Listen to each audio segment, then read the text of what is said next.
Hello and welcome to the Investing on the Go podcast. I'm Stacey West from FundCalibre, taking a look back at the first year of our Investing on the Go podcast, launched a year ago today under extremely different circumstances. Our first interview was with James Thomson, manager of Rathbone Global Opportunities Fund, who we caught in a restaurant just before he hosted a dinner with 40 people. You can even hear cutlery and plates rattling around in the background. But roll on 12 months, and today we're conducting virtual interviews via Zoom, and you're more likely to hear dogs or children in the background as fund managers, like many of us, are working from home, self-isolating to stay safe. It's a completely different world. In the first interview, James described being a fund manager. I guess I would explain it as a sort of cuddly version of Dragon's Den. Okay. Less ego, fewer demands, but equally critical and skeptical. I spend all my time meeting with companies and analysts trying to unearth the best investment ideas around the world. I buy about 60 stocks, mid and large size companies, under the radar growth businesses in some of the most exciting parts of the stock market. James's biggest concern at the time was Brexit. Remember that? And he was avoiding UK companies, preferring those from the US and Europe. Our second podcast was with Jizako Hardy, manager of Active Fremantle Japan Fund, and it's still one of our most listened to episodes today. In the interview, Jizako talked us through how corporate Japan had to reinvent itself after its bubble burst and how its aging population was driving the robotics theme. And in the first 10 episodes, we managed to cover global, UK, and European equities, bonds, and residential property, and the specialist areas of healthcare and infrastructure, pretty much every area of investment you might like to consider. The big themes that were discussed in the next 10 or so episodes were Brexit, trade wars, and President Trump picking fights on social media. As Mark Sherlock, manager of Hermes US Mid Equity, put it in episode 11, of course, a lot of airtime is given to politics in the US currently, with the president and his fondness for tweeting. Those tweets may amuse or appall in equal measure, but on a day-to-day basis for many of our companies, they are not that relevant. Devin Kalu, manager of ASI Latin America Fund, also discussed the proposed wall between Mexico and the US in his interview in episode 13.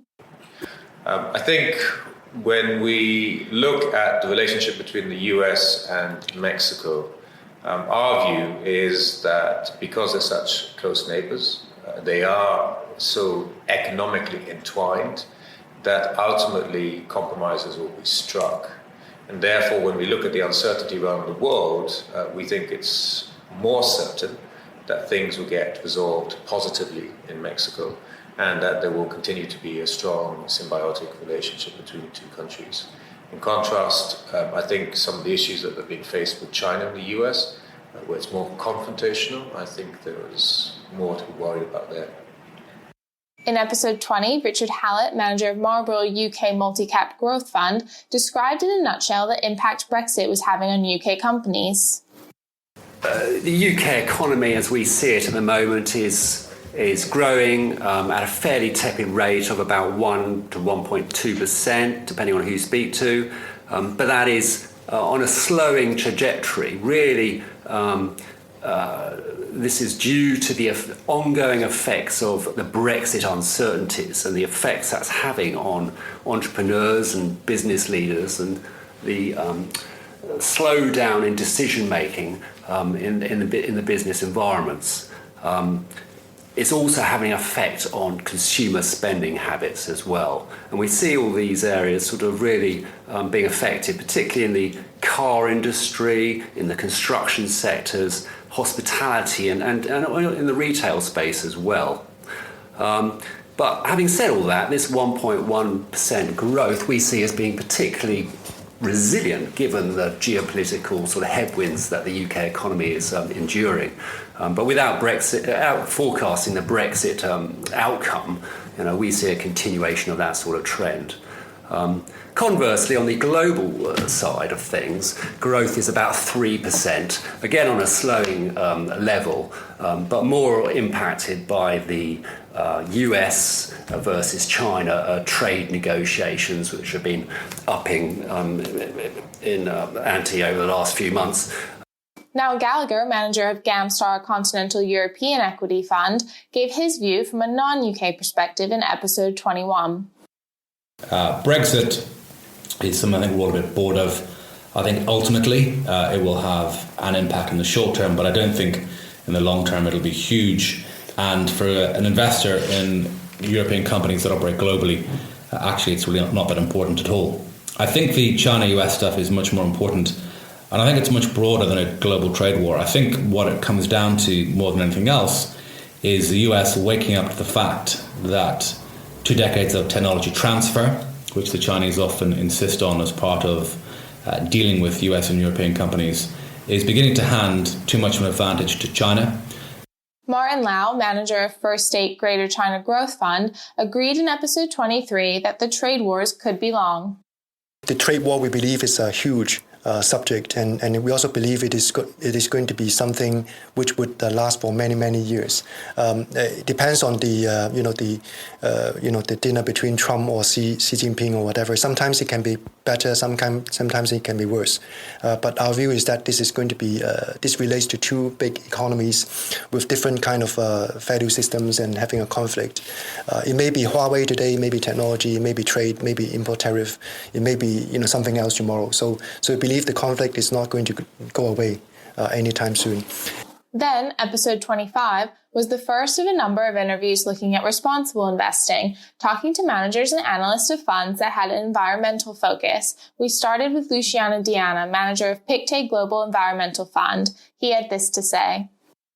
I think if we are not careful, there's some areas of the planet like the Amazon where we could reach some tipping points and that it will be too late. But by and large, I'm optimist, and I think that we have the technology tools to address some of these issues. But the problems are serious, and we shouldn't underestimate how serious they are.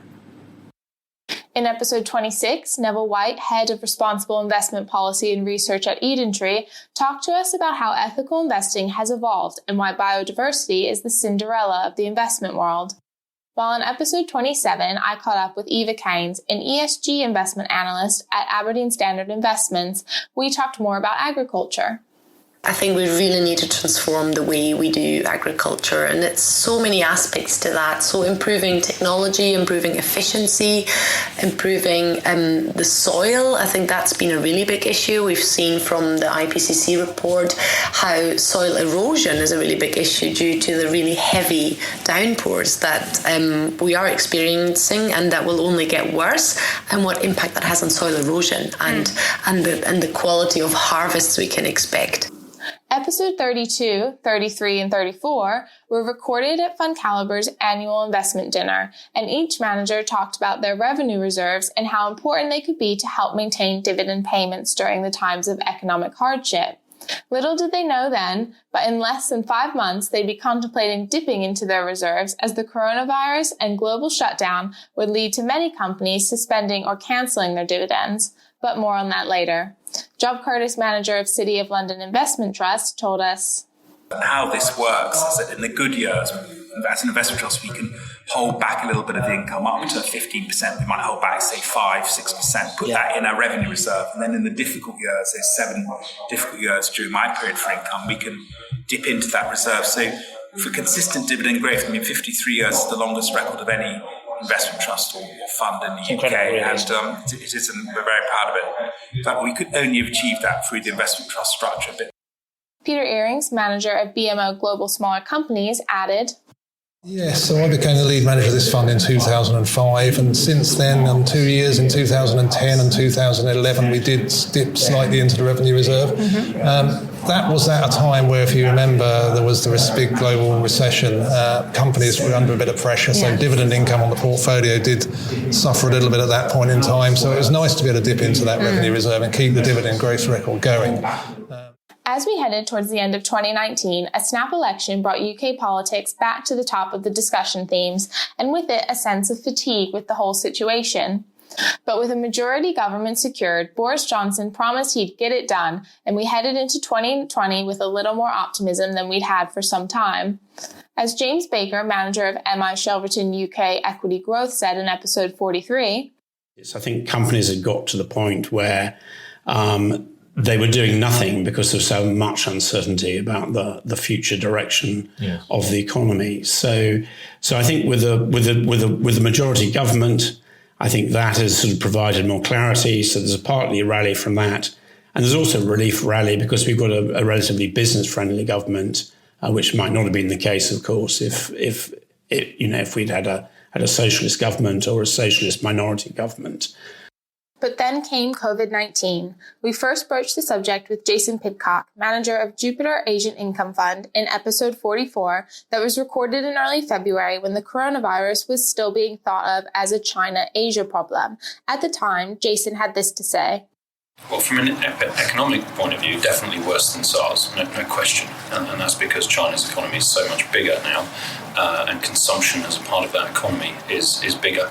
The way that the government has trying to clamp down and to contain this virus is, whilst it's probably the right thing to do from a health point of view, is very disruptive for the economy. So there's no question the first quarter GDP growth in China will be hit very hard, and I suspect the first half will be hit very hard. We don't know when number of new cases will start rolling over and declining, and for the moment, cases and deaths are still going up fairly steadily on a daily basis.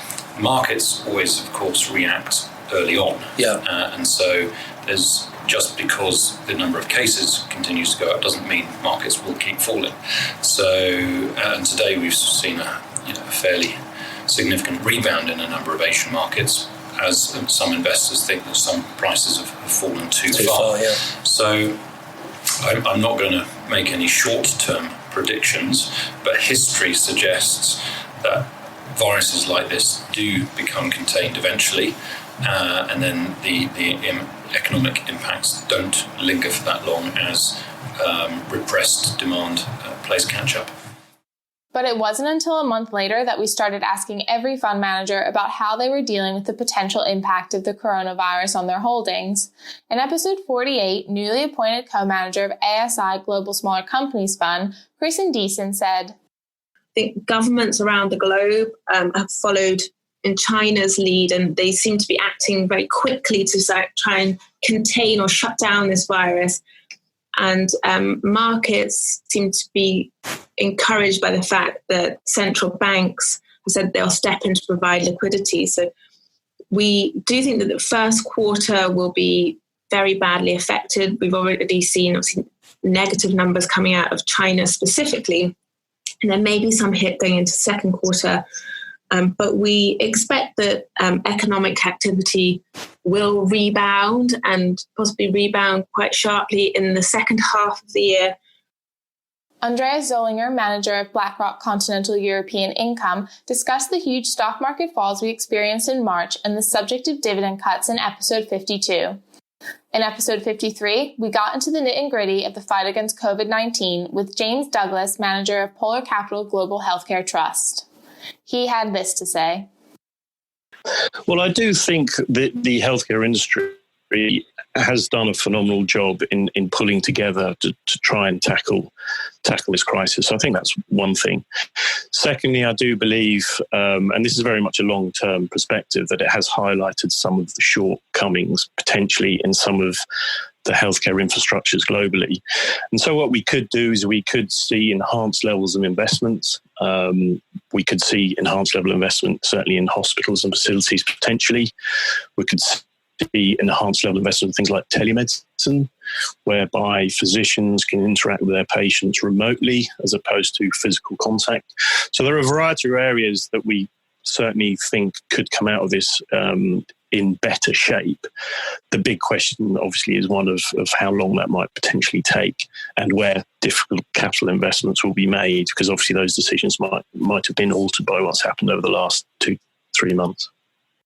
We then asked Jeremy Smua, who's on the board of GAM Star Credit Opportunities Fund, about bond markets in the crisis in episode 55, and the fact that the income potential of bonds is now more attractive and could help investors replace some of the income lost to dividend cuts. March and April particularly were certainly uncertain and scary times, as Hugh Greaves, manager of LF Mighton U.S. Opportunities Fund, described it. this is unlike anything that any of us have ever seen before. None of us have a pattern or a model that we can refer back to. But, the way that we've been looking at this is it's like sort of running up and suddenly finding this chasm has opened up in front of you, and everyone's sort of looked over the edge and been scared out of their minds as they've looked down into the depths. But then you've had the Federal Reserve and the and Congress and authorities around the world have thrown all of this money, putting the US economy and other economies around the world into this sort of self-induced coma to get us across to the other side, where the ambition is obviously to wake all these companies back up and kind of carry on as if nothing has happened. So what they're effectively doing is they're building a bridge across this chasm that's opened up. And, here we are, we're walking across this bridge towards the other side, where hopefully everything has resolved itself in the future. And one day we'll look back on all this and go, what did we worry about? But here we are, we find ourselves on the bridge, hopefully getting closer to the other side. But sometimes we look down and we go, oh my God, this is really scary, because of everything that is happening or could happen, and people are dying and companies could go bust and employment is going through the roof. But then we look up into the future and we go, actually, the future's not that far away, and the future hopefully is going to be okay. So as a stock market and as people in general, we're alternating between looking down and getting scared and looking up and getting hopeful. And I think that the closer we get to the other side, the less looking down we do and the more looking forward we do. And that's what's going to lift the market higher from here, is that increased confidence that we're going to get to the other side and everything is going to be okay. And our most recent interview was with Alessandra Di Corrado, co-manager of 91 Global Special Situations, UK Special Situations, and Cautious Managed Funds, all of which are now Elite Radar. And as we head into the middle of 2020, who knows what the future will bring? Investing on the go may be temporarily investing from home, but the investment landscape continues to be fascinating, and the managers we talk to continue to bring investment opportunities to life. To listen to any of the episodes mentioned, or to learn more about the funds, please visit FundCalibre.com. To stay up to date with the Investing on the Go podcast as new insights come out each week, please remember to subscribe to the Investing on the Go podcast, available on Apple Podcasts and Spotify.